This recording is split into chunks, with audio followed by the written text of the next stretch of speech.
जय हिंद, जय भारत। एक बार फिर पवन चौहान। हरियाणा के कार्यवाहक मुख्यमंत्री नायब सैनी आज अपने विधानसभा क्षेत्र लाडवा में पहुंचे, जहां लाडवा के अंतर्गत आने वाली पीपली लाडवा व बबैन मंडी का किया दौरा।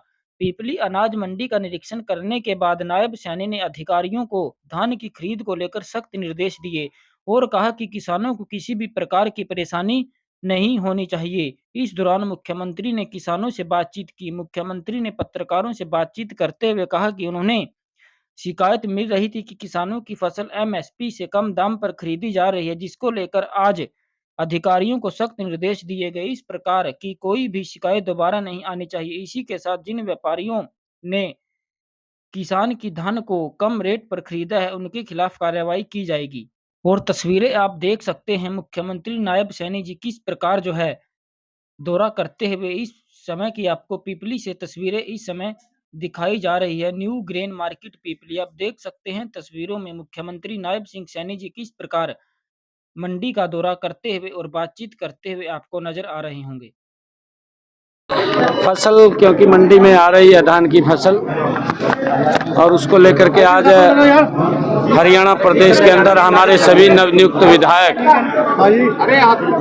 सभी मंडियों के अंदर हैं। किसान को किसी प्रकार की समस्या या दिक्कत ना रहे। मैं स्वयं पीपली मंडी में हूँ, अभी लाडवा मंडी में जाऊँगा, फिर बबैन मंडी में भी जाऊँगा। किसानों को दिक्कत समस्या नहीं आनी चाहिए।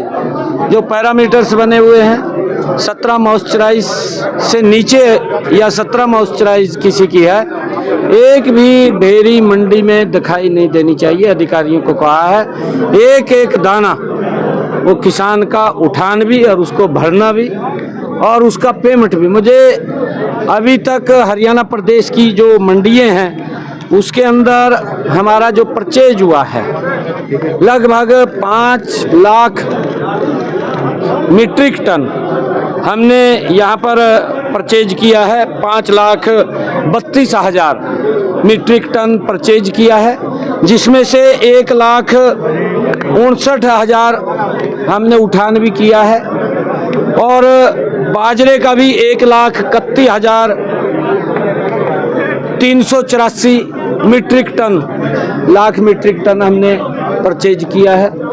लगातार हमारा ध्यान मंडियों के ऊपर है। मैंने कल भी मिल जो सेलर मिल्स हैं उनसे बैठक किया था कि आपकी जो बात है, जो समस्या है, हमने उसको सुना है, उसका समाधान करने के लिए भी हमने कहा है। परंतु अगर उसके बावजूद भी कहीं किसान को दिक्कत आती है तो हमने कहा है कि दूसरा कोई मिलर्स है, आप उसको देने का काम करें, हम किसी का इंतजार नहीं करें। अधिकारी ने कहा है कि कुछ किसानों ने इस प्रकार की शिकायत ये की थी कि हमारा जो मॉइस्चराइजर 16.5 था उसके अंदर कट लगा है। किस अधिकारी ने लगा है या कोई और व्यक्ति है, किसी ने भी अगर वो कट किसान का लगाया उसके खिलाफ कार्रवाई के लिए मैंने कहा है कि तुरंत उसके खिलाफ कार्रवाई की जाए। आइंदा इस प्रकार की शिकायत किसान को न समस्या न परेशानी आनी चाहिए। मोड में दिखाई दिया आज पहले दिन कार्यवाहक मुख्यमंत्री साहब एक्शन मोड में ले दिन आप नहीं। देखिए, हम किसानों के हित के अंदर किसान को कोई दिक्कत परेशानी ना आए।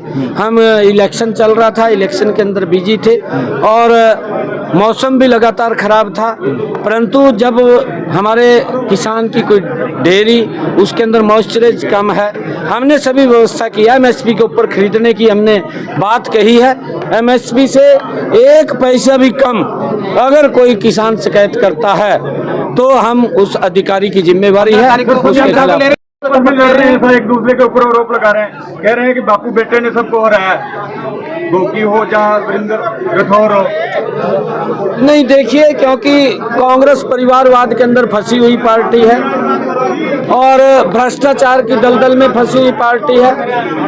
गोगी साहब ने तो ये कहा था कि सबसे पहले हमारी सरकार बन रही है, उसका बयान भी दिखाना चाहिए था। वो बोलता था कि पहले मैं अपना घर भरूंगा, तो लोगों ने उसकी मंशा को समझ करके उसको बाहर कर दिया कि ये तो अपने घर भरने की बात कर रहा है। तो इस प्रकार की जो इनकी मंशा है, जो सोच है कांग्रेस की, वो लोगों के अनुरूप नहीं। मैं बोल रहा था बार-बार, भारतीय जनता पार्टी सत्ता के अंदर आई है और मैं हरियाणा प्रदेश के लोगों का दिल से धन्यवाद करता हूँ। हरियाणा में कांग्रेस की जलेबी टिक्की दिखाई दी है, क्या करें? देखिए, जलेबी तो हरियाणा के लोगों ने कांग्रेस की बना दी है और हमने पहले भी इस बात को लेकर के कहा है कि हमारे कल्चर है, हमारा जो अलग अलग खान पान का है। राहुल गांधी को तो उसके बारे में जानकारी नहीं है। हरियाणा में कहाँ की जलेबी मशहूर है, कहाँ की बड़ी जलेबी मशहूर है, कहाँ की छोटी जलेबी मशहूर है, कहाँ की फिरनी मशहूर है, कहाँ का घेवर मशहूर है, कहाँ की बर्फी मशहूर है, उसको इसकी जानकारी तो है नहीं है, क्योंकि वो बिना जानकारी के ही इधर उधर वो बात करते रहते हैं। अब वो गोहाना की जलेबी किसी ने गाड़ी में उनको डब्बा दिया, कितनी बड़ी जलेबी भी होती है, वो उससे हैरान हुए। 15 तारीख को शपथ लेने सीएम साहब, 27 बना हुआ है, 15 को दूर करेंगे। देखिए वो डेट आपको बताएंगे, तो डेट आपको बताएंगे जल्दी ही शपथ ले। हुड्डा के सपनों का क्या होगा? हुड्डा सपने ले रहा था, हुड्डा भूपेंद्र हुड्डा सपने ले रहा था कांग्रेस बनाने, तो क्या होगा उसके सपनों का? हमने कहा था कि कांग्रेस भ्रष्टाचार की दलदल में फंसी हुई पार्टी है और कांग्रेस के ऊपर कोई विश्वास नहीं कर रहा है, क्योंकि ये झूठ बोल करके इन्होंने 2-3 राज्यों के अंदर सत्ता हथियाने का काम किया था, चाहे वो हिमाचल प्रदेश है या कर्नाटक है, तेलंगाना है, परंतु धीरे धीरे करके वो नकाब झूठ का इनका उतरता चला गया। अब विश्वास कोई नहीं कर रहा है। अब जहां चुनाव होते हैं, आदरणीय मोदी जी के नेतृत्व में भारतीय जनता पार्टी की सरकार बन रही है, बड़े मैंडेट के साथ बन रही है। पहले भर्ती की घोषणा करेंगे, वो करेंगे जल्दी। हम युवाओं के लिए वो लिस्ट निकलने वाली है, हम भर्ती जो सबसे पहले मैं 25,000 बच्चों का जो मैंने कहा था, उनके रिजल्ट तुरंत निकल जाएंगे। Thank you.